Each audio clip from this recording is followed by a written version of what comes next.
Cześć wszystkim. Tak jak zostałem zapowiedziany, jestem Kamil.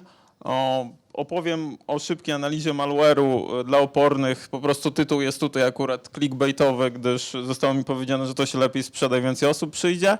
Jakby ktoś nie miał miejsca, to jeszcze tutaj mam jedno dla entuzjastów. Kim jest? Tak, na początku slajdu, jakby ktoś przysypiał i faktycznie miał problem gdzieś za szybko polecę czy coś, żeby to można sobie otworzyć, ta prezentacja jest w necie i będzie cały czas, więc można sobie, jeszcze na koniec oczywiście wyświetlę linka, więc nie trzeba robić zdjęć. Nie ma chyba dla prelegenta nic bardziej wkurzającego niż jak jest las rąk i wszyscy robią zdjęcie jakiegoś slajdu. Kim jestem? Jestem człowiekiem, który zajmuje się wyszukiwaniem podatności w różnego rodzaju oprogramowaniu. Generalnie wszystko, co mi wpadnie w ręce, staram się w jakiś sposób zepsuć. Oczywiście do tego dochodzi też taka certowa praca, czyli analiza incydentów, analiza złośliwego oprogramowania, aczkolwiek na niej w tym momencie jestem troszeczkę mniej sfokusowany. Pod tymi adresami można mnie znaleźć. Prowadzę również bloga, który jest nieco zaniedbany, a na Twitterze niestety tylko retweetuję i śledzę. Nie wrzucam za dużo nowego kontentu, więc ze mnie dużego pożytku na Twitterze akurat nie ma. Tak, na początku chciałem w ogóle powiedzieć, czym jest CERT, gdyż tak mamy taką misję, żeby zwiększyć świadomość obecnie, tak jakby dlaczego w ogóle tak pojawiamy się na takich eventach, czym się w ogóle zajmujemy, gdyż nasza rola rzadko jest znana dosyć, że tak powiem, dobrze, a w związku z ustawą o Krajowym Systemie Cyberbezpieczeństwa jeszcze się to troszeczkę bardziej skomplikowało i być może firmy niektórych z Was już dostały jakieś wezwania, że są operatorami usług kluczowych i takie inne bzdety. Natomiast generalnie tak, zajmujemy się wszelakim security, tworzymy nowe rozwiązania, prowadzimy działalność badawczą, szukamy dziur, analizujemy złośliwe oprogramowanie, dzielimy się researchem, też staramy się zwiększać awareness i opowiadać o tym tak jakby co się dzieje w świecie cyber i jakie to ma zagrożenie dla polskich. Głównie koncentrujemy się na polskiej części internetu dla polskich użytkowników. Tak, zastrzegam, że można do nas wysyłać malware. Dużo malware jest to nawet pożądane. Tak? Dopóki nie skończy nam się kwota na serwerze, to w zasadzie można tyle, ile się chce pocztowym, więc chętnie przyjmujemy, więc jeżeli wpadnie wam coś, bądź też jakaś upierdliwa kampania wpada w wasze, nie wiem, systemy bezpieczeństwa w waszych firmach, no to chętnie przyjmiemy taką rzecz i przeanalizujemy. A zgłaszanie incydentów jest do nas darmowe, więc tutaj nie trzeba się bać żadnych konsekwencji, czy finansowych, czy prawnych. Chętnie przyjmujemy każdy feed, jaki wpadnie do nas, oczywiście i analizujemy też. Dobra, o czym chcę powiedzieć? Przede wszystkim troszeczkę teorii. No, malware wydaje mi się, że jest znany, natomiast tak jakby jak widzimy osoby, które przychodzą do nas do pracy czy coś, ta wiedza jest nieco nieusystematyzowana. Ktoś wie, że są wirusy, w sumie wirusy są złe, ale co z tego wynika? Tak na dobrą sprawę mało kto jest w stanie powiedzieć. Jak analizować złośliwe oprogramowanie i jak szybko wdrożyć środowisko tak, żeby po prostu, jeżeli nie jest się researcherem bezpieczeństwa czy researcherem malware'u, żeby po prostu zrobić to dosyć szybko, bez spalenia czasu na inne obowiązki. Trochę teorii o wirusach. Przede wszystkim tak, nazwa wirusy. To jest szeroko rozumiane złośliwe oprogramowanie. Ludzie wrzucają w to wszystko, ransomware, bankery, trojany, dialery. Ktoś pamięta, co to jest dialer? Pewnie jeszcze są takie osoby. Są jeszcze takie osoby, bo ze 2 lata temu w naszym raporcie, czy ze 3, już nie pamiętam, pojawił się dialer w ogóle, tak, a już teraz nie mam modemów i dzwonienia się na 020 27 22, więc to było ciekawy błąd u nas. Natomiast głównie tak jakby polskich użytkowników i to, co wpada do waszych firm, to są trojany bankowe. Przestępcom chodzi o łatwy zysk. Z tego stosunkowo są duże pieniądze.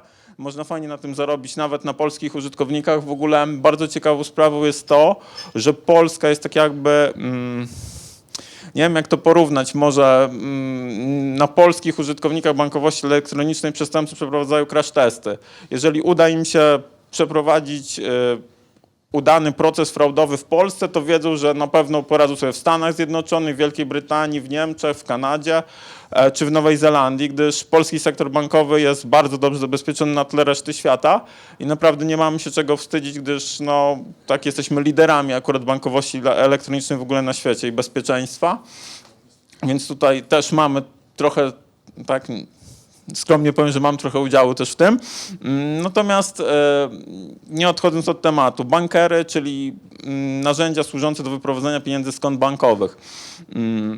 I tyle należy zapamiętać. Jak to się pojawia? No przede wszystkim kampanie mailowe, rzadko kiedy inaczej są infekowane ofiary. Scenariuszy tego typu kampanii jest masa. Jedne są lepiej przygotowane, inne są przygotowane gorzej, wiadomo. Generalnie w zasadzie praktycznie codziennie spotykamy się z 2-3 różnymi kampaniami od różnych, nazwijmy to, aktorów. Paczkomaty standardowo, Poczta Polska, Paczka w Ruchu, z takich ciekawszych rzeczy PGE, Orange, Play to są firmy, które non-stop jakieś mają kampanie, pomijając oczywiście banki, gdyż banki też tak jakby no, z racji tego, że po prostu gdzieś też każdy ma konto bankowe, no, gdzieś są w świadomości użytkownika. Również bony Biedronki też są bardzo ciekawe, że atakują tak na wizerunek Biedronki, ale dużo osób się na to łapie, niemniej jednak jest to tylko wyłudzenie danych karty kredytowej, Allegro również.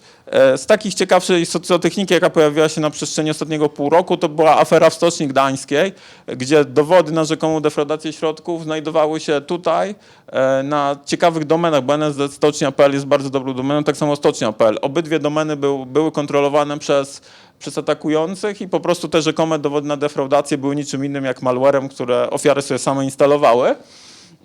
Dodatkowo przestępcy bardzo dobrze się przygotowują do tego. Co to znaczy?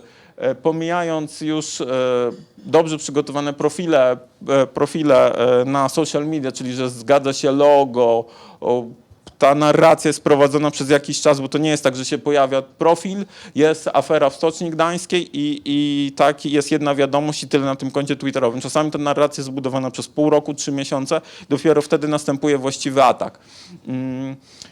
Poza tym jeszcze ta kampania pojawiła się na Facebooku, gdzie były wykupione reklamy Facebooka, więc dodatkowo został tak jakby zwiększony zasięg tej kampanii naprawdę bardzo, bardzo mocno. No przez co też, no wiadomo, oczywiście ludzie klikali, gdyż sporo ludzi lubi różne afery.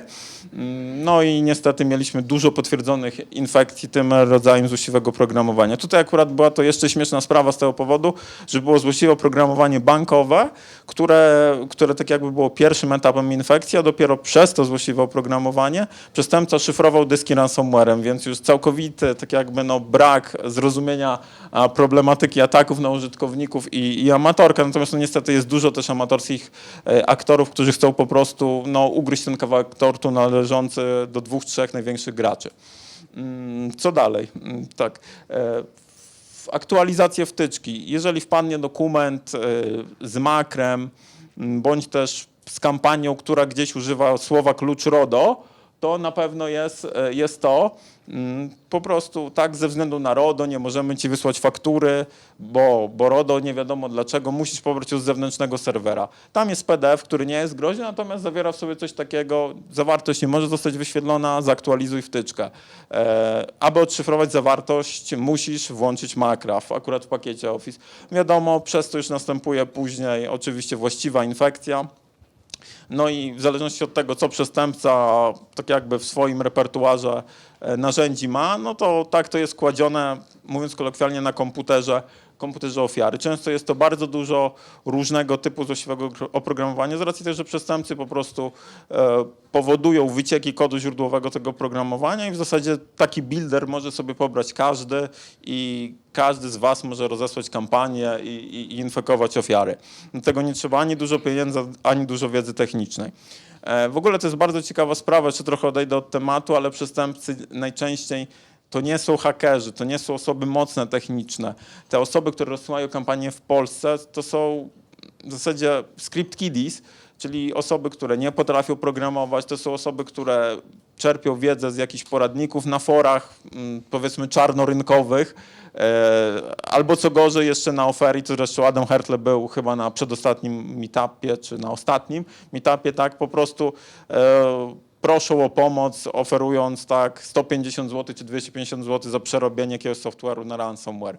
Więc śmiech totalny, ale gdzieś no niestety tak w świadomości zwykłego użytkownika ta osoba, która rozsyła wirusy, to jest po prostu haker, który eksploituje kernela Windowsa jedną ręką i rozsyła malware drugą.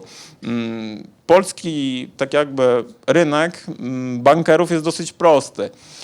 Królują na nim dwa rozwiązania. Jedno rozwiązanie ISFB 4-literowe, którego kod źródłowy wyciekł w 2015 roku. Każdy może sobie pobrać z GitHuba, skompilować, rozsyłać kampanię. Inny MAME, drugi malware, natomiast jego kod źródłowy nie wyciekł, ale można sobie go kupić też za jakieś śmieszne pieniądze, więc to akurat bardzo tak jakby, no to nie jest duży wydatek. Kampanie są bardzo proste i bardzo prymitywne. Jakieś faktury, rachunki, potwierdzenia z karty. W zasadzie pewnie dostajecie tego masę gdzieś do swoich systemów bezpieczeństwa, albo nie wiem, ludzie z waszych działów bezpieczeństwa, bo pewnie nie wszyscy pracują tutaj akurat gdzieś w stricte security, więc no takie coś jest na porządku dziennym. To jest bardzo fajna kampania profilu zaufanego, która narobiła sporo szumu. CERT ABW właśnie bardzo mocno tam próbował dementować, że coś się zadziało i takie rzeczy, natomiast tutaj jeszcze zawiodło COI, bo nie mieli chyba SPF-a na swoim serwerze, więc tutaj też już lipa straszna. Jak działa takie oprogramowanie bankowe? Każda złośliwa próbka ma w sobie osadzony, powiedzmy, taki wstępną konfigurację. Tutaj się zawierają całkiem ciekawe rzeczy, między innymi adresy serwerów CNC. Tutaj akurat mamy adres serwera CNC Carfax, tylko że tak jakby w przypadku tego złośliwego oprogramowania wybrałem je w taki sposób, żeby było trudniej.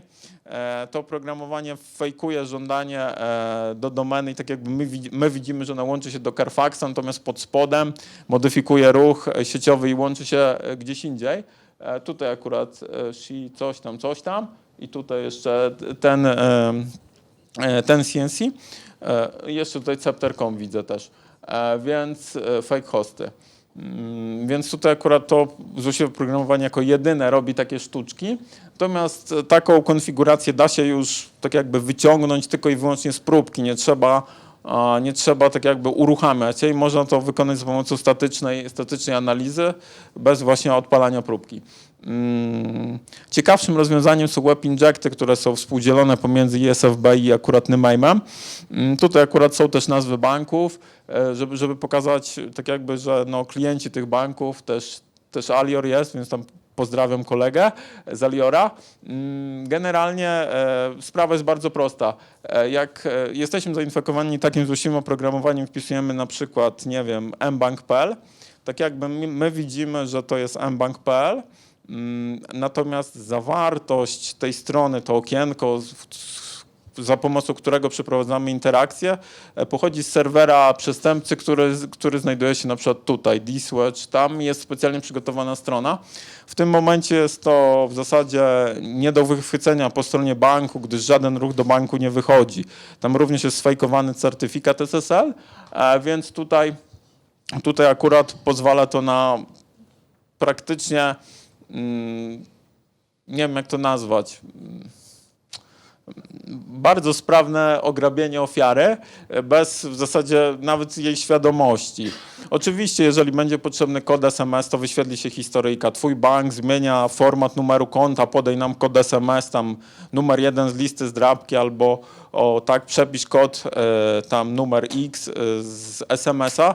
Oczywiście ofiara nie przeczyta, że to jest dodanie odbiorcy zaufanego do jej rachunku, tylko ofiara przypisze ten kod w większości wypadków i doda tego odbiorcy zaufanego. Niestety, no a już przez to, jak mamy odbiorcę zaufanego w banku, w zasadzie czyścimy konto, kiedy chcemy. Żeby jeszcze powiedzieć, jak działają przestępcy, bo to myślę jest bardzo interesujące, to nie jest tak, że ci ludzie mimo swojej technicznej tak jakby prymitywizmu są słabi w ograbianiu kont. Oni są bardzo dobrzy w ograbianiu kont, dlatego że na przykład mamy taką grupę, obserwujemy, która jest w stanie czekać 9 miesięcy, aż się pojawi no, odpowiedni osad na koncie, który interesuje tą grupę. No i jak już jest, powiedzmy tam, nie wiem, kwota rzędu 15-20 tysięcy, to wtedy oni przystępują do działania. Regularnie te konta są sprawdzane za pomocą automatów, więc tutaj akurat nawet jak nie mamy nic na koncie i jesteśmy zainfekowani, to w pewnym momencie te pieniądze mogą, nawet nie będziemy wiedzieli, kiedy po prostu wypłynąć z naszego banku. Więc bardzo ciekawa sprawa. Poza tym redirectem, który tam był pokazany, czyli że co innego jest na pasku adresu URL w przeglądarce, a co innego jest w zawartości okienka, w którym następuje interakcja. Jest jeszcze drugi mechanizm działania, czyli web injecty, który po prostu modyfikuje w locie kod, który jest osadzony na stronie banku. To jest dodanie jakichś tam skryptów, które tak modyfikują odpowiednią zawartość w ten sposób, żeby przestępca miał kontrolę nad tym, co się dzieje w przeglądarce. To akurat jest inject na BitBaya, więc dla przestępców nie ma znaczenia, czy kradną pieniądze z giełdy bitcoinowej, czy kradną pieniądze z banku. W zasadzie wszystko, co się da upłynnić, jest tak jakby ich celem ataku, i są tak jakby bardzo sprawni technicznie. Szybko przechodzą tak jakby z jednej platformy, z jednej kryptowaluty, z jednej giełdy na drugą. W ogóle na samym pisaniu takich injectów i badaniu paneli banków można całkiem niezłe pieniądze zarobić w tym podziemiu, gdyż to jest tak jakby wyspecjalizowana rola, tylko i wyłącznie pisanie tego. Nie trzeba nawet robić kampanii, można tylko pisać te injekty na zlecenie. Wystarczy. Naprawdę na całkiem fajne życie. Dobra. Trochę pogadałem, trochę teorii, wiemy mniej więcej jak działa malware.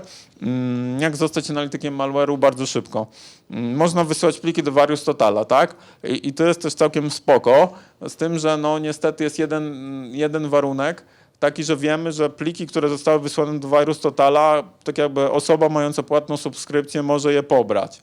Czyli jeżeli wysyłamy firmowe dokumenty, maile w postaci e-mailów czy message, wszystko to można wysłać sobie z VirusTotala, oczywiście wyszukując tak, z jakimiś modyfikatorami tak organizacji. Jeżeli chcielibyśmy, nie wiem, targetować jakiś bank, załóżmy mBank, wpisujemy sobie tutaj w to okienko mBank i oczywiście nam sprawdzi VirusTotal domenę czy tam coś, ale znajdziemy pewnie próbki, w których było osadzone słowo mBank, znajdziemy maile z mBanków, w których były jakieś potwierdzenia przelewów i kampanie mailowe.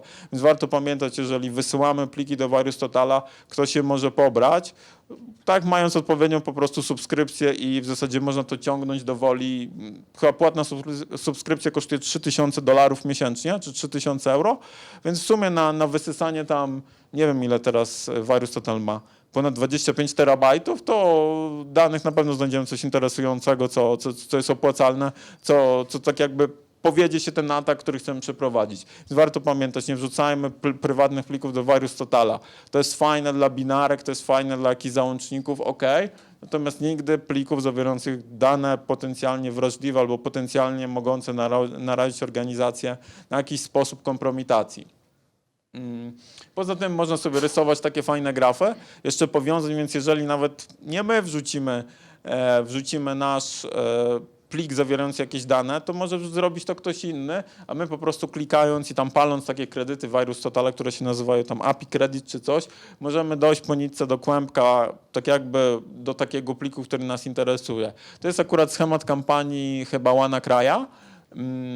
Tutaj ciekawa domena się pojawiła, gdzie był payload, bo matka Huberta CBA.pl. Nie wiem, co oni mają do tych matek, ale często bardzo jest motywem przewodnim gdzieś tam stara X albo matka, to nie wiem, co jest z przestępcami nie tak. Dużo mamy takich kampanii. Ogólnie przestępcy są bardzo prymitywni, bo tak jakby jeszcze opowiem trochę o środowisku, część z nich wyrosło po prostu z tego takiego bandyckiego środowiska, które kiedyś stało w bramach i po prostu wybijało zęby za portfel, więc to absolutnie takie rzeczy już teraz mnie nie dziwią. Kiedyś tego nie rozumiałem, ale w tym momencie tak, najczęściej są to ludzie bardzo prymitywni. Dobra, przechodząc do analizy, mniej więcej tak to wygląda u nas, że najpierw pada złośliwy mailing, później mamy jakieś skrypty, które dokonują analizy statycznej, znają formaty plików, umieją na przykład rozpakowywać archiwa, jakieś tam sygnatury się na tym odpalają i mniej więcej jesteśmy w stanie już, czy tamten konfig, który pokazywałem od Demaima, wyciągnąć i już wiemy, co to jest. Później dzieje się rzecz w piaskownicy, czyli ten malware jest detonowany w kontrolowanym środowisku i dopiero jak już ta piaskownica spełni swoje zadanie, tak, czyli nie rozpozna, bądź też tylko przygotuje rzuty pamięci dla nas, to wtedy bierze się za to analityk malware'u i po prostu tak zaczyna ręcznie przy tym dłubać. Generalnie tak wygląda praca analityka malware'u, jest to magia. Czytamy ASMA przez 95% czasu. Tutaj akurat ta próbka jest rozpakowana, widać adres IP, to znaczy widać, kto ma prezentację odpaloną na telefonie, to widać, natomiast tutaj na tym projektorze ciężko, ja to ledwo widzę.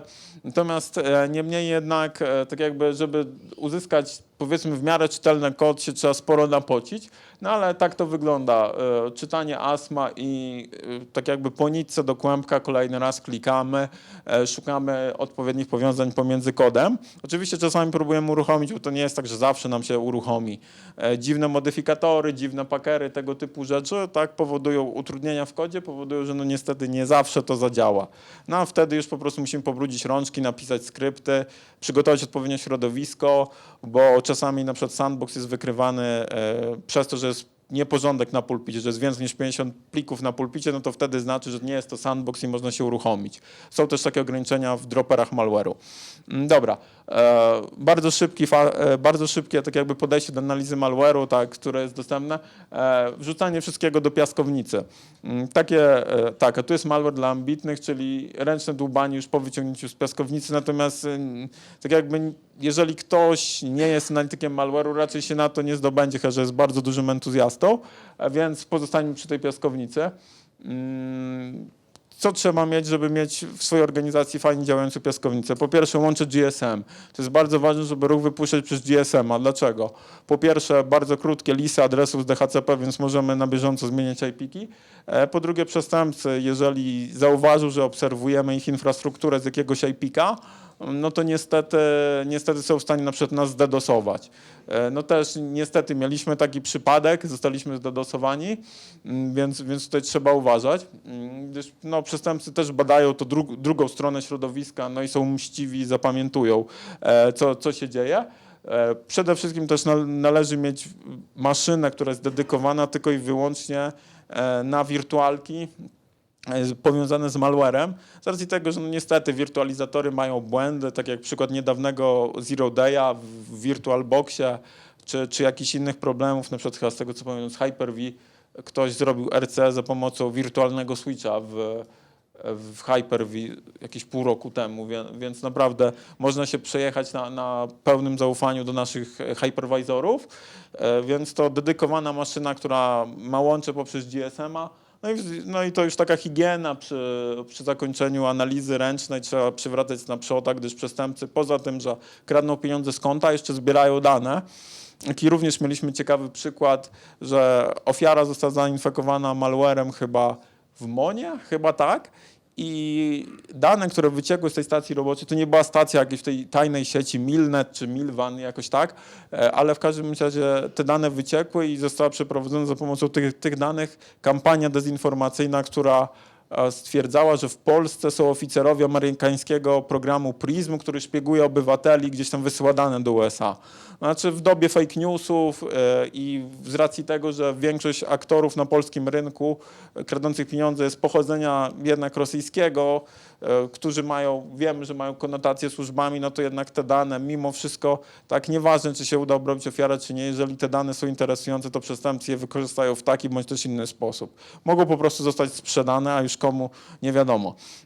Jeszcze z technicznych aspektów to przede wszystkim tak, VM-ka analityczna czy VM-ka pod sandboxa musi przede wszystkim mieć dużo śmieci na pulpicie, musi mieć sporo starego i podatnego softu, musi mieć Office'a, który domyślnie odpala makra, Adobe, Java, Foxity, wszystko wszystkie śmieci, które no, nie mogą być na takiej maszynie. Ważne jest też to, żeby ten Office na przykład miał uruchomionych wcześniej 5 czy 10 dokumentów, i na tej liście recent tam document, czy jakoś to się tak nazywa, one widniały. Z tego powodu, że malware jest też w stanie sprawdzić, czy kiedykolwiek były otwierane dokumenty w Office'ie, więc no tak, jeżeli nie mamy na przykład 5 dokumentów na tej liście, no to się nie odpali, a o to nam nie chodzi. Zero narzędzi analitycznych. Dopuszczalny jest jedynie Sysmon, czyli Microsoftowy taki proces monitor, ale działający jako sterownik, bo tego malware nie umie jeszcze wykrywać, albo o czymś nie wiem. No i najlepiej w ogóle zmodyfikować kod wirtualizatora i ten cały sprzęt, BIOS, wszystko, gdzie tam wciska VMware, VirtualBox czy coś, to wpisać po prostu tam Della albo coś. Takie prawdziwe, bo malware też to sprawdza, więc wszystkie identyfikatory dysków, BIOSu, procesora, tego typu rzeczy, wszystko gdzie jest VirtualBox i czy tam jakiś Hyper-V cokolwiek, to trzeba zmienić na, oczywiście w Hyper-V nie zmienimy, bo nie mam dostępu do kodu źródłowego, no ale w otwartych VirtualBoxach jak najbardziej to jest warte polecenia. Również tak mamy zmodyfikowane sandboxy, więc no, to pozwala nam no, lepiej to wykrywać. Darmowe narzędzie Kuku Sandbox, które dla nas przeanalizuje w zasadzie większość złośliwego oprogramowania, które jest w stanie zagrozić, większość formatów wykonywalnych, które jest w stanie zagrozić tak jakby naszym systemom Windows. Generalnie ma trochę problemów, pomijając już fakt, że tak scoring jest 12 i 2 na 10, więc trochę nie umie liczyć, ale generalnie do analizy malware'u całkiem dobrze się sprawdza. Pomijając fakt, że oczywiście można to wykryć, natomiast jeżeli zadbamy o tą higienę i zmienimy na przykład tak vendor ID naszego wirtualizatora, to już będzie spoko. Jest to bardzo fajne rozwiązanie, gdyż w sobie ma już wbudowanych kilka metod wykrywających potencjalnie niepożądane zachowanie w systemie operacyjnym. Tworzenie procesu PowerShella, generowanie jakiegoś ruchu ICMP, automatyczne sprawdzanie wirus totalu, ale uwaga, bez wysyłania pliku. To jest bardzo ważne, że odpytuje bez wysyłania tego pliku. Uczulam jeszcze raz, wirus total to jest B, jeżeli chcemy wysyłać pliki, które zawierają dane wrażliwe. Przede wszystkim też różne komendy uruchamiane w systemie operacyjnym, których nie jesteśmy w stanie złapać, tak jakby no, organoleptycznie też jest w stanie wyciągnąć, więc to jest bardzo fajne, że nie musimy być analitykami malware'u, żeby mieć taki całkiem fajny raport. Możemy w JSONie, w PDF-ie i w HTML-u chyba, więc nawet jeżeli będziemy mieli jakiś incydent, to potencjalnie takie coś może wspomóc jego obsługę, bądź też tak jakby do jakiegoś raportu końcowego z tego incydentu posłużyć i będzie to całkiem fajnym wkładem. Oczywiście, jeżeli malware się uruchomi, tak, w nim, bo nie zawsze to zadziała. Pomijając Kuku, VM-kę do VirtualBoxa możemy wziąć za free od Microsoftu, więc to jest też fajne, że nie musimy konfigurować sobie takiego środowiska, czy mieć licencji na Windowsa. Oczywiście warto je mieć, żeby nie było, natomiast jeżeli mamy taką konfigurację mocno eksperymentalną, to te maszyny z Modern IE świetnie się do tego nadają, zalecamy je na szkoleniach. Tutaj jeszcze jest VM-ka dla VirtualBoxa, Vagranta, Hyper-V i chyba VMware'a. Więc niezależnie od tego, jakie mamy środowisko, to uda nam się odpalić i w zasadzie mamy to przygotowane od razu. Nie trzeba instalować żadnych poprawek. To też jest ten i mamy kilka wersji, 8, 7, 10 i 8.1 chyba. Więc całkiem spoko. No i przede wszystkim oszczędzamy czas, więc to jest też dobre, że pobieramy, mamy gotowe, wrzucamy i działa. O tym już mówiłem, tak, modyfikacja vendor ID w różnych narzędziach, w różnych wirtualizatorach. Tutaj mamy narzędzie, które pozwala wykryć, w zasadzie zawiera w sobie wszystkie techniki znane do tej pory, z jakich korzysta malware do wykrycia wirtualizacji, więc to jest bardzo fajne, gdyż nie musimy się znać, odpalamy takie narzędzie i w zasadzie mamy podane, jak to zostało sprawdzone i co musimy poprawić, aby ten nasz sandbox był mniej wykrywalny przez malware. To jest bardzo cenna wiedza. Dodatkowo tak można po prostu łapkę z GitHuba, więc świetna sprawa. Co jeszcze mogę o niej powiedzieć? Działa na wszystkich. Tutaj akurat jest przykład dla VirtualBoxa, ale wykrywa Hyper-V, wykrywa również VMware'a. Na wszystko posiada, w zasadzie na te 3 wirtualizatory posiada tak jakby te czeki, które były wykorzystywane przez malware, więc bardzo fajna sprawa. W dodatku też zawiera takie czeki behawioralne, jak na przykład gdzieś tutaj widziałem, using mouse activity, czy na przykład dysk twardy większy niż 60 giga. To są też takie niuanse, które sprawdza malware, ale warto o nich pamiętać. No teraz mało kto ma dysk twardy mniejszy niż 60 giga, więc to jest zasadne. Nie trzeba stawiać takiego sandboxa u siebie, mimo że postawienie go jest proste. CERT to jest chyba estoński. Udostępnia taki sandbox do pobawienia się w internecie. W zasadzie uczulam tak jak w Various Totalu. Przede wszystkim nie wrzucać tam żadnych danych, które tam nie są pożądane, więc można wrzucić jakąś kampanię, zobaczyć jak to działa, poklikać, pobrać różne próbki, zaaplikować jakieś własne reguły.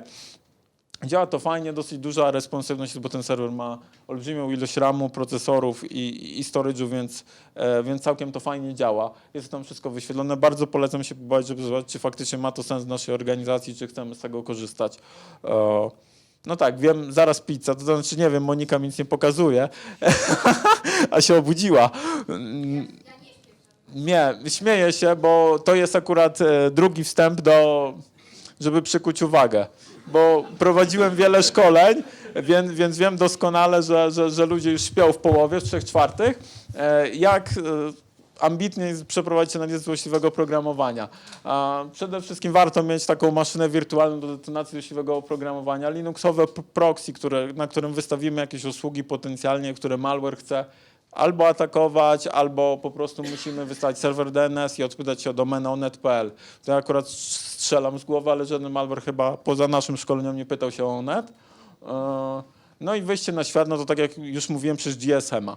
W zasadzie takie proste środowisko jest w stanie wysycić nam wszystkie potencjalnie możliwe scenariusze, tak, analizy złośliwego oprogramowania. Oczywiście wykluczam jakieś ataki super hiperukierunkowane, modyfikacja UEFI czy coś.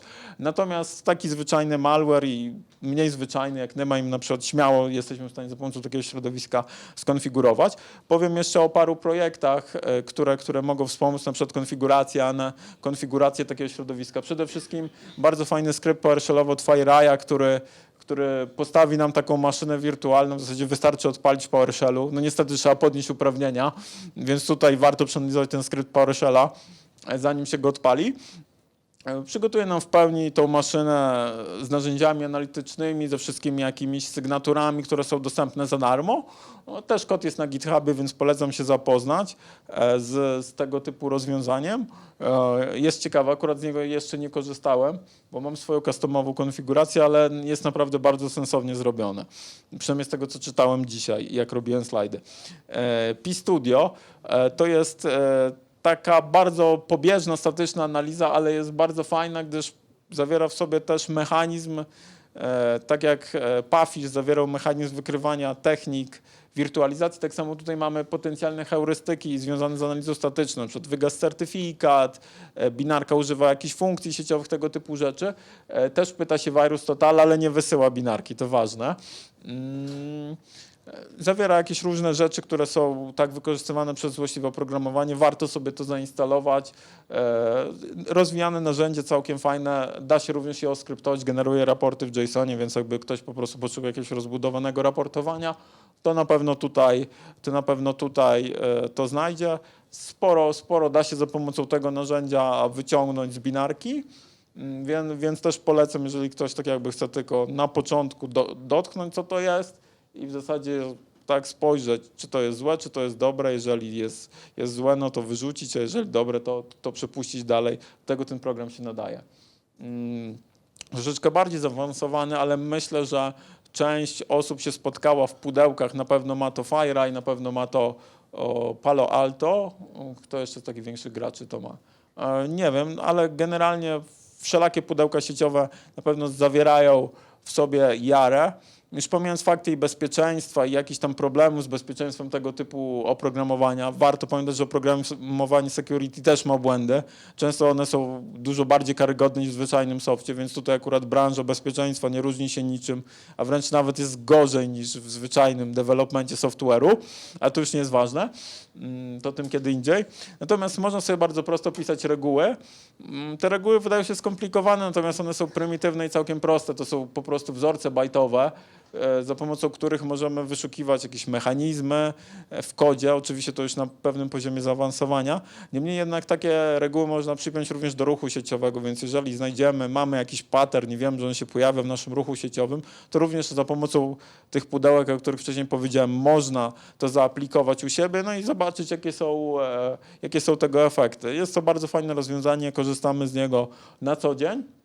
Też dzielimy się regułami na swoim blogu, więc jeżeli analizujemy jakieś złośliwe oprogramowanie, to zawsze pojawia się tam reguła Jara, więc tutaj akurat można z tego skorzystać i wrzucić gdzieś tam, na przykład jeżeli skanujemy u siebie. Tutaj jest zestaw darmowych reguł do Jary. Można zobaczyć, jak różnią się sposobem na przykład zaawansowania, wykrywania różnych metod, bądź też podejściem do różnych problemów. Polecam się zapoznać. Wszystko jest za darmo. Tutaj akurat są reguły kodu, to są reguły androidowe. To tak tylko, żeby nie... Też również można apki androidowe. W zasadzie wszystko, co binarne, można za pomocą Jary przeparsować. Mamy również swój projekt, który wspomaga wyszukiwanie w gąszczu próbek, ale to już jak naprawdę ktoś zrobi wielkie repozytorium, u siebie wielką bazę. Jest na GitHubie, można się zapoznać z MQR-y, wrzucamy regułę Jary i w przeciągu paru chwil jesteśmy w stanie przeskanować masę plików i wyciągnąć faktycznie to, co nas interesuje. Projekt jest fajny, zachęcam do zapoznania się z nim. Oczywiście najpierw trzeba mieć reguły Jary, żeby nie było. Reguł Jary nie dostarczamy w tym pakiecie, ale generalnie sporo mamy na naszym blogu. To w zasadzie tak bardzo szybko przeleciałem do końca, wprowadzając, bo w zasadzie nie ma chyba czasu na to, żebym się rozwodził nad analizą złośliwego oprogramowania tak bardzo, bardzo mocno, bądź też innymi tematami związanymi z kampaniami w Polsce, więc tak, mamy czas na pytania. Czy są jakieś pytania? Ja chyba zacznę, a później przekażę mikrofon dalej. Dobra. Na screenach pokazałeś IDE wcześniej, a czego używacie jeszcze? Tam AIDA, to zaraz, bo nie każdy wie, co to jest AIDA, to przeskoczę. To na samym początku było. O tutaj. To było tutaj. To masz. Jacz fasola, tak. Generalnie najwięcej używamy AIDA, gdyż w tym momencie jest to najlepszy disassembler. Jeszcze z tego, co się orientuję, jest coś takiego jak Binary Ninja, on kosztuje chyba ze 150 czy $200 licencja. Jest dużo tańszy od AIDA, bo AIDA jest dosyć droga. Generalnie w tym momencie AIDA nie ma konkurencji, przynajmniej moim zdaniem. A czego jeszcze używamy? Używamy Jarę do analizy, Pythona do automatyzacji zadań. Z takich jeszcze rzeczy Kuku, tylko mamy zmodyfikowaną wersję Kuku, ale to już trzeba z Piotrkiem tutaj rozmawiać. Jest ten, bo on nadzoruje projekt tak jakby wynoszenia tej zmodyfikowanej wersji od nas na świat. Chyba, Piotrze, tak? Dobrze. Więc jeszcze z jakich rzeczy korzystamy? No i customowe narzędzia oparte o jakieś biblioteki, to tutaj z głowy mogę powiedzieć, że na pewno korzystamy z Capstone'a do disassemblacji. I chyba tyle, co mi się... No z radara, ale radar jest dziurawy strasznie, więc nie. Bo ja nie lubię radara. Powiedziałeś jedną rzecz, żeby mieć odrębną maszynkę do analizy całości. Fizyczną, tak. Tak. No bo jest wykrywana, bo jest masa jakichś syfów, które mogą wyjść i tak dalej. Ale z drugiej strony idealnie jest się podłączyć pod proces i zobaczyć, co robi. To rozumiem, że to jest na zewnętrznym kompie i tylko dezassemblacja execa i analiza... To znaczy, ja powiem, jak to wygląda. U nas flow wygląda w ten sposób, że tak, no wpada jakaś próbka, wiadomo, mailing, czy ktoś nam przyśle, to już nie jest ważne. Na początku są odpalane skrypty w Pythonie wykorzystujące Jarę, bądź też jakieś nasze narzędzia, no najczęściej Jara, Capstone i takie rzeczy i tam jest następuje ekstrakcja konfiguracji statycznej, czyli to, co pokazywałem tutaj. Tego, co się da ustalić za pomocą jakichś tam potencjalnie metod bez uruchamiania tej binarki, bez uruchamiania kodu. Więc już jak skaczemy po slajdach, to znowu przeskoczę i Tak. Później następuje u nas analiza w piaskownicy, czyli w Kuku, nieco zmodyfikowanym. I Kuku jest już na oddzielnej maszynie, tam ma maszyny wirtualne i całe Kuku podłącza się, agent Kuku podłącza się pod proces i wszystkie operacje, jakie są przeprowadzane, otwieranie plików, nie wiem, wpisywanie do nich treści, uruchamianie procesów, Kuku jest w stanie wszystko przechwycić. Okej. I później generuje nam taki raport. Ale co ważne, generuje również rzuty pamięci z tych nowo powstałych procesów. Jest to o tyle ważne, że najczęściej binarki są zaciemniane, fuskowane, pakowane, więc robiąc rzut pamięci mamy teoretycznie, bo nie zawsze tak się zdarza, czysty kod, który już możemy sobie przeanalizować w AIDzie i właśnie ta AIDA jest na tym etapie, analityka malware'u. Okej. Bo moje kolejne pytanie było odnośnie właśnie robienia jakichś diffów systemu przed i po, ale to jest, rozumiem, To załatwiane Kuku. jest wszystko przez Kuku. Przez Kuku. Tak, bo człowiek niestety jesteśmy za wolni, żeby wyłapać pewne rzeczy. Oczywiście można to automatyzować, natomiast najlepiej rzucić to na sandboxa, który tak odpowiednio pokieruje wykonaniem procesu i na przykład jeżeli jest tworzony nowy proces, no to wtedy jest robiony rzut pamięci, dopisywany raport, taki jest badany ten nowo utworzony proces. Ale Kuku nie jest wykrywany przez malware też w jakiś sposób? Słucham? Kuku nie jest wykrywany przez malware? Z tego, co się orientuję, był jeden atak, który właśnie próbował wykorzystać podatność DOS w Kuku, natomiast Kuku jest bardzo łatwo wykrywalne, bo tam jest chyba agent w Pythonie i ten agent po prostu nazywa się agent Py, więc szukając po dysku pliku agent Py można go wykryć, więc... No to gdzie tu jest logika? No bo im więcej Kuku robi, tym łatwiej go wykryć. To znaczy... To znaczy, że za chwilę będzie wykrywany, czy w sensie i już malware się nie odpali, czy where is the tricky part? Bardziej tricky part to są te techniki, które zostały wykrywania wirtualizacji generyczne. Po prostu jest łatwiej. Tak, jeżeli mamy maszynę wirtualną, tak jakby to nie jest ważne, czy analityk odpala to na swojej maszynie wirtualnej, czy odpala to sandbox, bo tu i tu jest maszyna wirtualna, więc najzwyczajniej w świecie implementując te techniki wykrywania wirtualizacji, wycinamy i sandboxa, i analityka. Przestępcy też tak jakby pożyczają ten kod i wielokrotnie rodzina nowa złośliwego oprogramowania z lepkiem kodu z różnych innych rodzin, więc no niestety tutaj też, oczywiście Kuku też ma swoje słabości jak najbardziej, ale w tym momencie chyba to też ten projekt, o którym może powiedzieć więcej Piotr, jest przebudowywany w ten sposób, żeby było mniej wykrywane w postaci już tam niskopoziomowych, tam jest kernel monitor, tak? Na poziomie jądra systemu operacyjnego, że już wtedy nie ma, jest agentless po prostu. Bo to trochę tak jest, że system, w którym jest uruchamiany malware, jeżeli on ma cokolwiek do analizy tego malware'u, to prędzej czy później ten malware jest w stanie to wykryć. To jest taka ciągła walka. Tak, dokładnie, ale cała branża kto security ogarnie? to jest walka w kotka i myszkę. No niestety, ci dobrzy niestety przegrywają z dużym kretesem, więc... Okej. Może ktoś chce jakieś pytania jeszcze zanim... Jak to wygląda w przypadku smartfonów? To jest duża część rynku, mi się wydaje. To jest network, czy to są właśnie systemy operacyjne typu Android, iOS? Głównie jest to Android z racji tego, że Play Store, nie oszukujmy się, jest bardzo słaby pod kątem wykrywania nowych zagrożeń i wielokrotnie pojawiały się złośliwe aplikacje. Na przykład w czerwcu czy w lipcu mieliśmy wysyp aplikacji BZWBK fałszywych w Play Store. Ofiary się infekowały po prostu pobierając z zaufanego źródła aplikację, która tak przypominała aplikację banku, więc tutaj niewiele trzeba. Oczywiście też użytkownicy korzystają ze sklepów, które nie są oficjalne, sami instalują aplikacje bez tego czeka,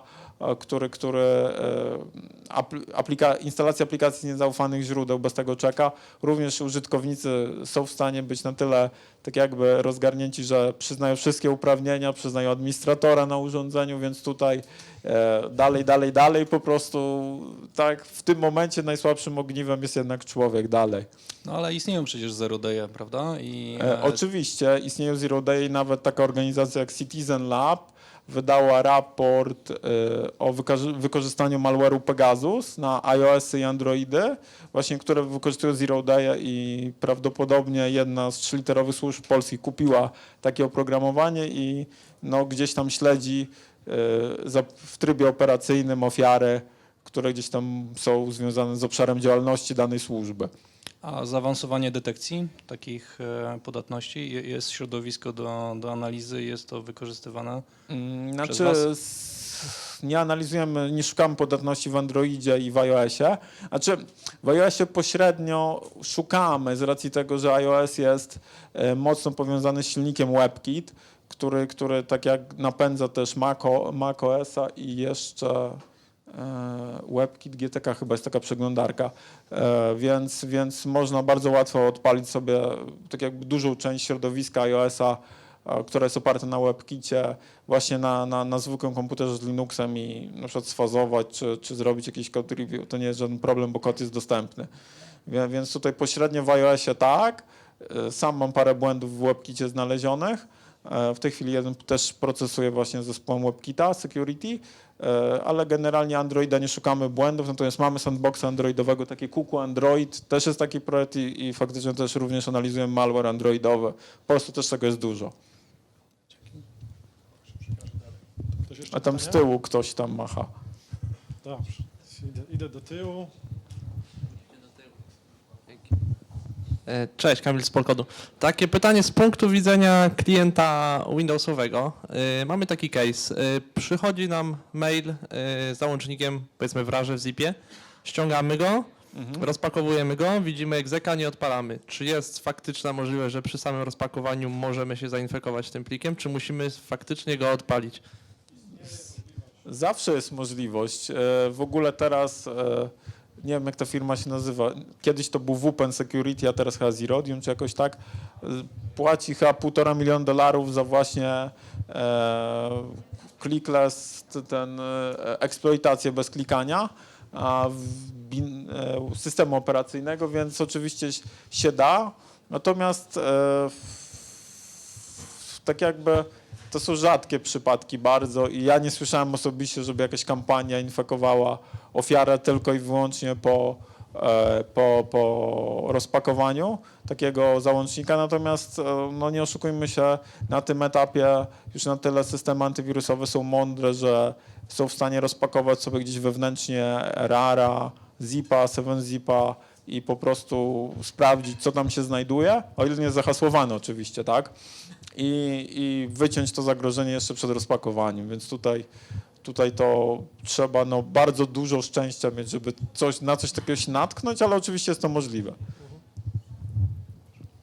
Szereg warunków musi po prostu... Ja tak dodam, że był bug w zipie którymś, który wystarczyło rozpakować, już się miało syf, a exec zostawał, bo to był atak na zipa. No tak, no i jeżeli jest atak na zipa, to jest jeszcze Tak. coś innego, oczywiście. I Więc każdy myśli, że to jest archiwum, a rozpakuje, powstał PDF, ale już atak był na software, którego użyłeś do rozpakowania.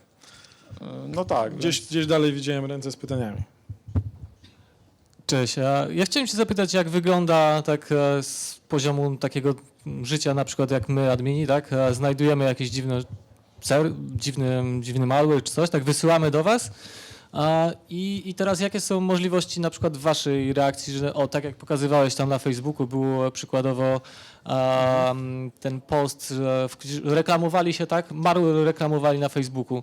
Czy wy jako CERT macie na przykład jakieś takie, nie wiem, szybkie dojścia, żeby to zdjąć tak bezpośrednio do takich dużych operatorów, czy też tam tym systemem ticketowym, tak, tutaj potencjalnie niebezpieczne, klikajmy wszyscy, bo jak to wygląda tak z poziomu operatora, jakie wy macie możliwości ochrony użytkowników właśnie w przypadku wykrycia takiego ataku, ale z poziomu aplikacyjnego, nie, że to jest jakiś DDoS czy coś, tylko taki atak wysokopoziomowy. Jasne, rozumiem. Znaczy, Albo na przykład do Google'a zgłaszacie, żeby maile do spamu zmarkowali, tak? Tego typu rzeczy. Tak, znaczy branża security opiera się na dwóch rzeczach. Pierwsza rzecz to są jakieś takie prywatne kontakty wypracowane wśród różnych dostawców, na przykład usług jak Gmail czy tam Google, a druga to właśnie są oficjalne te systemy ticketowe. Staramy się korzystać i z jednego i z drugiego, tak, żeby jak najszybciej działać. oczywiście z racji tego, że my jesteśmy umieszczeni w NASK-u, w zarządcy rejestru .pl, więc każda domena, która jest wykorzystywana do złośliwej aktywności w strefie.pl, no to jesteśmy w stanie ją zdjąć w zasadzie z stryknięciem palca. Więc tutaj akurat no, mamy ten przywilej, powiedzmy. Natomiast w przypadku akurat innych tak, usług osadzonych gdzieś poza strefą.pl, no to tak polegamy na siatce prywatnych kontaktów, albo po prostu no, faktycznie są te systemy ticketowe, bo nie wszędzie zna się ludzi. Ogólnie branża security jest oparta tak jakby na wzajemnym zaufaniu i na tym, to jest trochę jak z BGP-em, tak? Wszyscy sobie ufamy, tak, ale Chiny przekierowują ruch Google'a czy tam kogoś, tak jak ostatnio było, więc to tak to działa mniej więcej, tylko że tych takich relacji jeszcze międzyludzkich nie da się tak przekierować. No, można jedynie zastosować socjotechnikę. To tak bym Jasne, to a porównał. widziałeś właśnie takie działania, że na przykład jest, tu użyjmy przykładu Gmaila, tak? Bo to jest dość duża, fajna baza, że wpada jakiś mail ze spamem i oni to są w stanie zdjąć ze skrzynek ludzi, zanim jeszcze to ktoś przeczyta na przykład. To znaczy, z tego co wiem, Gmail ma takie możliwości. My nie pracowaliśmy w tej warstwie akurat z Googlem, ale wiem, że mają chyba jakiś, nawet to się nazywa fancy machine learning, coś tam i oni faktycznie są w stanie te maile bardzo sprawnie. W ogóle nie wiem, to może tak, zrobię taką szybką ankietę. Czy ktoś dostał kiedyś malware na Google'a, na Gmaila? Nikt nie zauważył. No właśnie o to chodzi. Oni naprawdę bardzo mocno dbają o to, żeby tam nic nie wpadało. Mi się zdarzył raz krzywy mail, ale to też było tam takie ostrzeżenie, że to może być scam, więc uważaj. Ale to poza tym to nie. Czyli tak podsumowując, nie macie takich jakichś szybkich ścieżek, żeby... Mamy No, szybkie ścieżki wydeptane prywatnie. Tak, W niektórych firmach, no najczęściej w dużych już mamy, tak, bo jesteśmy na rynku, można powiedzieć, od 96 roku, już mamy jakąś tam markę, jeździmy po świecie, nawiązujemy te kontakty, więc jesteśmy w stanie przyspieszyć takie rzeczy, no ale na przykład apki z Google Play'a nam, no niestety wolno zdejmujemy. Czy można by powiedzieć, że przydałoby się tak pod względem takim ogólnopaństwowym taka regulacja, która by pozwalała wam mieć bezpośrednio kontakt do grup operacyjnych firm powyżej pewnej, nie wiem, tam wielkości czy z jakiejś ważności społecznej, tak? Generalnie w tym momencie to jest dyrektywa NIS, znaczy ja ogólnie na rzeczach prawnych się nie znam i unikam, jak mogę, która właśnie tak jakby porządkuje takie sprawy gdzieś na poziomie krajowym i wymiany akurat w Unii Europejskiej tego typu rzeczy. Natomiast to wszystko jest w fazie wdrażania i ta ostatnia ustawa o Krajowym Systemie Cyberbezpieczeństwa i jakoś to wszystko dopiero te struktury dosyć powoli się zawiązują, więc no tak jakby no z CERT-ami akurat w Europie jesteśmy dosyć dobrze poukładamy, znamy się i lubimy, natomiast dostawcami usług to różnie, to tak jak mówię, tak w jednej firmie uda się wydeptać ścieżkę i te zgłoszenia są zdejmowane priorytetowo, w innych firmach no wygląda to jak wygląda. W dodatku dużo jest tych firm, więc też nie sposób wszędzie mieć kontakty. No tak. Zwłaszcza jeżeli chodzi o jakieś na przykład małe hostownie, bo najczęściej jest tak, że gdzieś najsłabiej chronione są te małe hostownie, jakieś działające tylko na poziomie jednego miasta na przykład. Też taki powiem ciekawy przypadek mieliśmy z grupą, która się nazywa Black Energy czy coś w tym stylu. To jest grupa, która właśnie dosyć niszcząco na Ukrainie spowodowała parę blackoutów tych głośnych i w Polsce właśnie miała serwer zarządzający w gdańskiej hostowni, która ma chyba 16 adresów publicznych czy coś, jakaś taka śmieszna ilość, no ale jednak udało mi się skompromitować tam serwer i położyć serwer zarządzający i przez to gdzieś tam ofiary zgłaszały się do gdańskiej hostowni, która tam w zasadzie no, nic nie znaczy na rynku, więc różnie bywa. A właśnie jakie jest w takim przypadku ryzyko, że wytniecie takie IP-ki, całkowicie cały ruch na przykład? To znaczy my nie wycinamy ruchu, my No właśnie, jedynie jaka jest możemy praktyka, zablokować tak? domenę, jeżeli jest w .pl, tak? Jeżeli zablokujemy domenę, no to ofiary jak zgłaszają się po domenie, na przykład serwer zarządzający .pl, już się nie dostaną po domenie. Natomiast jeżeli po adresie IP, no to niestety już wtedy będą się mogły dostać. Niemniej jednak wysyłamy od razu, łącznie ze zdjęciem domeny, też wniosek o zablokowanie treści na serwerze, tak, z punktu tam X u tego operatora z racji tak wykorzystywania serwera do tam złośliwej aktywności szeroko pojętej. I rozumiem, że wtedy operator jest zobowiązany zdjąć taki hosting, tak? Temu klientowi można by Jeszcze chyba powiedzieć. nie jest aż tak dobrze, natomiast no, starają się reagować. Super, dzięki. Nie możemy na nikim w tej chwili chyba wymusić tego, natomiast no jednak mamy, tak jak mówię, jakieś tam siatki kontaktów i brand, że po prostu operatorzy na nasz wniosek to robią. Czy wysyłać wam maile? Wszystko. Wszystko? Wszystko. Znaczy, bo ja sobie zawsze wyobrażałem, że wy dostajecie 1000 takich maili, a ja nie Więcej, do końca dostajemy jestem... 10 tysięcy dziennie. Właśnie, dobra. Okej, to było krótkie pytanie, dzięki. Nawet więcej. Kto się czyta? Wszystko tak, no tak jak mówię, im mamy więcej informacji, więcej kampanii, tym wiemy, co się dzieje w świecie, możemy tak wydawać zalecenia A wam skutecznie. jakaś barakuda na froncie wszystkiego nie wywala do kosza? Nie. Dobra, kto teraz? Nie. Tam było, dobra. Ja mam pytanie, ponieważ prosicie, żeby wam wysyłać maile, natomiast czy w jakiś sposób się tym dzielicie, żebyśmy mogli my się zabezpieczyć? W sensie, żebyśmy byli w stanie widzieć, ok, tutaj idą jakieś kampanie spamowe, to może w ten sposób podrasować sobie filtr antyspamowy. To generalnie jest tak jakby też pieśń przyszłości właśnie tego krajowego systemu cyberbezpieczeństwa. I w tym momencie mamy coś takiego, co się nazywa strefa partnera, ale to jest nasza inicjatywa firmowa i przystąpienie do takiej inicjatywy tam wymaga... Słucham? N6 jeszcze jest, dobra, zaraz powiem. Najpierw strefę partnera zareklamuję. Więc tak, najpierw coś takiego jak strefa partnera i tam są jakieś organizowane regularne spotkania, tam jest forum wymiany informacji, takie rzeczy, ale mamy też coś takiego, tak jak tutaj mi podpowiedzieli współpracownicy, co się nazywa N6 i do tego się może zapisać każdy, kto ma sieć powyżej tam prefiksu 28, 9, jakoś tak? 29 i wtedy dostaje automatycznie powiadomienia o podatnościach swojej sieci, skompromitowanych maszynach i tego typu rzeczach. Więc taki feed automatyczny już mamy, on czasami jest niskiej jakości, bo dostawcy naszego feedu też czasami no niestety mają fuck-upy, natomiast generalnie staramy się, żeby było jak najlepiej, już automatycznie zasilamy ile mam podmiotów, Krzysiek, tam? Prawie 400 firm czy organizacji zasilamy takim feedem. Okej, ale to jest wszystko tylko informacja, że słuchajcie, tutaj macie maszynę, która spamuje czy coś takiego. Tak. Natomiast bez tej drugiej części, że tutaj w tej chwili idą takie kampanie spamowe, nie wiem, zobaczcie sobie ten spam, czy wasze filtry go wyłapują ewentualnie. To, tak jak mówiłem, pieśń przyszłości jest. Okej. Na razie jest wszystko w fazie takiej budowy dosyć intensywnej, więc no tak jakby... Słucham?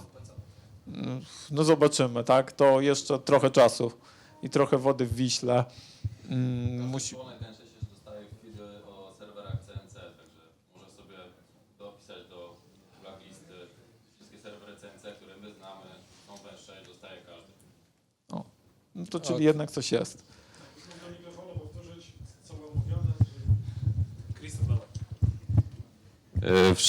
Wszystkie serwery CNC, które znamy, również na świecie, są udostępniane poprzez N6, także można sobie dopisać do blacklisty na firewallu. Jeżeli jest się członkiem systemu N6, to również feedy ze swojej sieci, ale również serwery CNC, jakie są w ogóle znane nam, są wysyłane automatycznie w powiadomieniach codziennie mailowo. Kto dalej pytania? To ja mam jeszcze pytanko na temat, jaka jest wykrywalność i jakie są skutki tych, jak byle amator może sobie spróbować, to powiedzmy, ile udało się złapać procentowo w porównaniu do tych kampanii. Ale z czego skuteczność? Bo tak No powiedzmy, są wysyłane do was maile, i powiedzmy, Tak. wykryliście, że są mailware i tak dalej. Są takie kampanie robione i jakie są konsekwencje i czy da się złapać tego przestępcę? Tak, mamy taki zespół, który się zajmuje tylko i wyłącznie współpracą z organami ścigania i który właśnie identyfikuje aktorów i tak po nitce do kłębka dochodzi. No, powiem, że nie wbijają na chatę z policją o 6 rano do tego przestępcy, natomiast no, znacząco na przykład nasze ustalenia pomogły złapać Tomasa, o którym mówił na ostatnim meetupie, czy przedostatnim właśnie Adam Hertle. No też paru innych aktorów związanych z innymi typami oszustw, na przykład z fałszywymi sklepami internetowymi, o których tu nie powiedziałem. Również mamy sukcesy we współpracy z CBŚP, więc no, pomagamy tym służbom, też współpracujemy z CyberKGP. No ale tak jak mówię, to wszystko się rodzą te struktury od cyber w Polsce w bólach i tak na razie jest to stosunkowo ta współpraca dosyć luźna, no ale zacieśniamy cały czas, poprawiamy. No już paru przestępców udało się złapać, więc no mamy skutecznie, natomiast no nie jesteśmy służbą, tak? I nigdy nie będziemy, jesteśmy tak z boku i po prostu jesteśmy zawsze od pracy technicznej, takiego właśnie rozwoju projektów, czy wyszukiwania podatności, analizy malware'u, a nie wpadania o 6 rano i zakuwania tam kogoś, czy wyrywania komputera z rąk. Więc tutaj Czyli mogę spać bezpiecznie. Co się dzieje z, z tą kampanią, tak? wezmę na miarę od organizatorów. Tak. Na razie. Chociaż całkiem ta skuteczność, wydaje mi się, jak patrzę przez perspektywę tego, ile pracuję w CERT-cie, to całkiem sporo udało się zatrzymać przestępców, więc no też plusik tutaj dla tych służb, z którymi współpracujemy. Dobra, to drugie pytanko. Jasne. Jest jakaś zależność, preferencje wyboru systemu operacyjnego na przykład dla firm? Na przykład jeżeli stacje robocze będą pod Linuxem? Nie, czy... w zasadzie malware w tym momencie nie ma takiej preferencji, odpala się na wszystkim. Czyli to, co ma przeglądarkę, to... Tak, generalnie Windows tylko. Nie widzieliśmy ataków na Maci w Polsce, albo słabo patrzymy, ale nie obserwowaliśmy ataków na Maci, głównie Windows. I przestępcy rzadko mają preferencje co do systemów operacyjnych akurat, więc tutaj jeżeli jest to Windows i większy niż tam XP powiedzmy, bo często XP jest na sandboxach, bo jest bardzo lekki w porównaniu na przykład do 10, to tylko tyle. Że jest tak jakby minimum jest zadeklarowane w malwarze, ale nie zawsze. Oczywiście malware może się też wysypać z technicznej jakiejś niekompatybilności, odwołania do nieistniejących katalogów, bo na przykład ścieżka katalogu w Windows XP to jest C, coś tam, jakoś tak documents od settings, users tam i nazwa użytkownika, a od 7 chyba jeszcze od listy C users coś tam. No to z takich powodów, jeżeli ktoś nie wykorzystuje stałych przez środowisko zapewnionych WinAPI, które gwarantują kompatybilność, no to niestety wtedy się wysypie. A w przypadku braku takich niekompatybilności, to malware zadziała i na 7, i na 10, i na czymkolwiek. Zajmujecie się też przejmowaniem botnetów? Nie mogę powiedzieć. Ale przecież to są oficjalne informacje. Od kogo? No nie, no jest blackholing domen, przejmowanie domen CNC, podszywanie się pod a CNC. przejmowanie, to tak, to syncholling uprawiamy oczywiście, w dużej mierze. Myślałem, że chodzi o takie przejmowanie Ale botnetów, że nie, włamywanie tam się na serwer i takie rzeczy. Pojęcie podszycia się pod CNC, tak żeby go to zdownować robimy. i tak dalej. To A robimy. możesz coś więcej na ten temat powiedzieć na szybko? Tak, mamy, jeżeli zobaczycie gdzieś na swoich logach czy w SIEM-ach odwołania do synchol.cert.pl, no to wiecie, że macie malware, tak, i że on gada do naszego serwera. Chyba nie mamy jakiegoś publicznego interfejsu do tego synchola wystawionego, żeby gdzieś pobierać z niego dane. Natomiast robimy to no, głównie dla takich kampanii, na przykład, znaczy kampanii to jest złe słowo, dla rodzin, których gdzieś pomagaliśmy przy pracy jakichś służb, na przykład Wirut jest u nas syncholowany, z tego co wiem również Zeus. Z takich nowszych malware'ów to nie wiem co jest. No wszystkie domeny, które były w PL raczej są na bieżąco dodawane serwerów zarządzających do tego synchola, więc tutaj idziemy na ilość, im więcej tego mamy, tym lepiej. Okej. A hodujecie malware tak długoterminowo w jakimś środowisku wirtualnym? Tak. I jakie są efekty tego albo cele? Znaczy generalnie teraz malware najczęściej nie ma takiej potrzeby. Rzadko jest kiedy taka potrzeba, żeby hodować malware długo. Na przykład tutaj wspomniany Nemain wcześniej ma coś takiego jak okienko czasowe, w którym może się uruchomić. To znaczy, że jeżeli na przykład dostaliśmy kampanię, nie wiem, w czwartek, powiedzmy, mieliśmy w piątek urlop w pracy i chcemy odpalić załącznik z tego maila w poniedziałek, no to niestety on już się nie odpali, bo ma czas życia próbki 3 dni.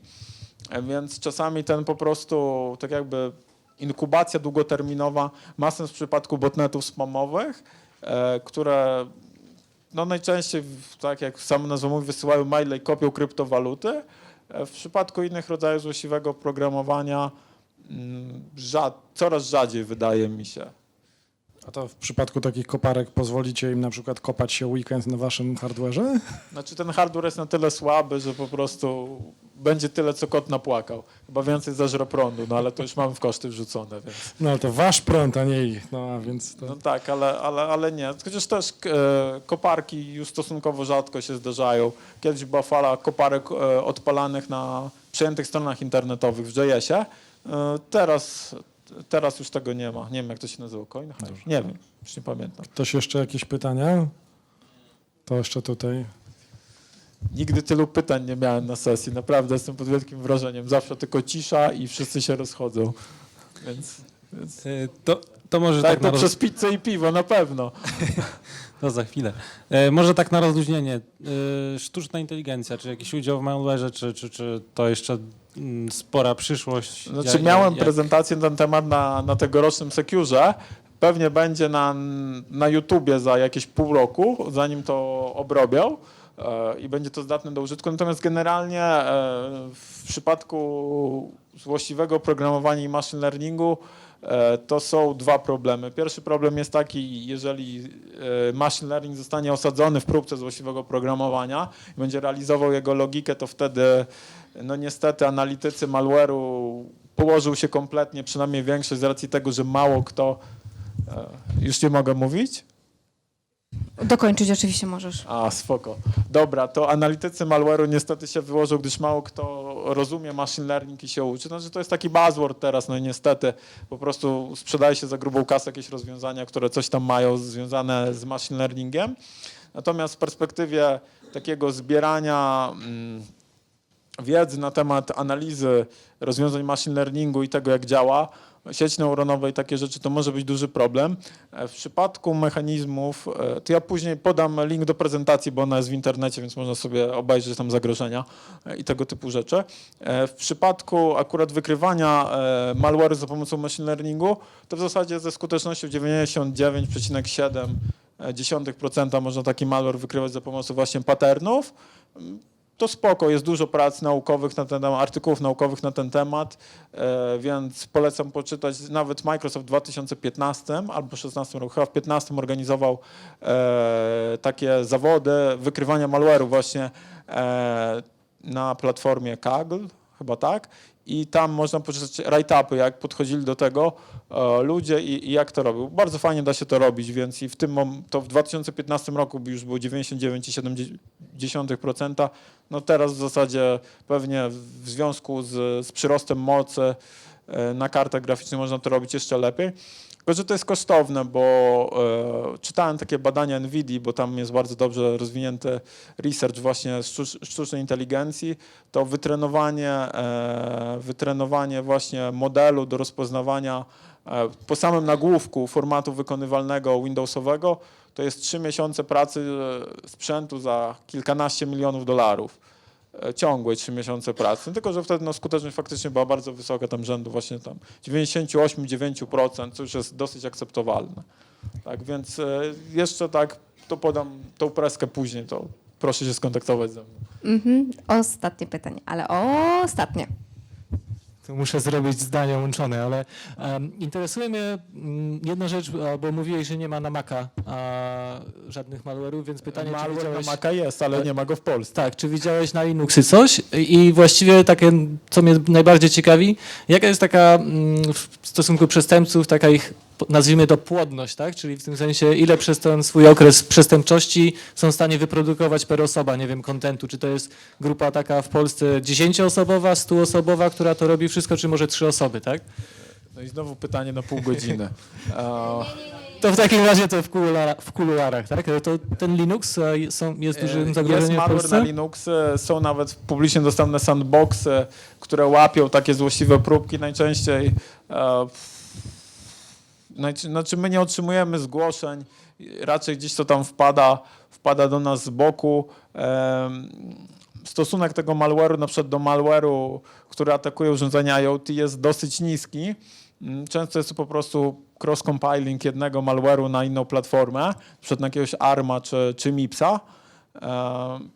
Generalnie ciężko mi powiedzieć, gdyż ja się nie spotkałem z żadną kampanią w Polsce, ale z tego co pamiętam, kiedyś na zaufanej trzeciej stronie było opisany jakiś zaawansowany malware, który atakował serwery Linuxowe, więc tutaj no niestety nie mam wiedzy. Wiem tylko, że widziałem raz i tyle mogę powiedzieć. I wiem, że też po prostu jest jakiś cross-compiling, bo miałem przyjemność analizować taki incydent właśnie, w którym był skompilowany malware właśnie Linuxowy po prostu na platformę chyba MIPS i użyty do ataku. Wyczerpaliśmy Ja zaraz czas. podam, albo proszę podejść do mnie. Bo tu, tej prezentacji, tak? Dobra, to spoko, zaraz, bo myślałem, że tej drugiej. O, tutaj. Ewentualnie będzie na YouTubie SODO. Zapraszam. SysOps DevOps Polska na YouTubie też jest kanał. Brawa!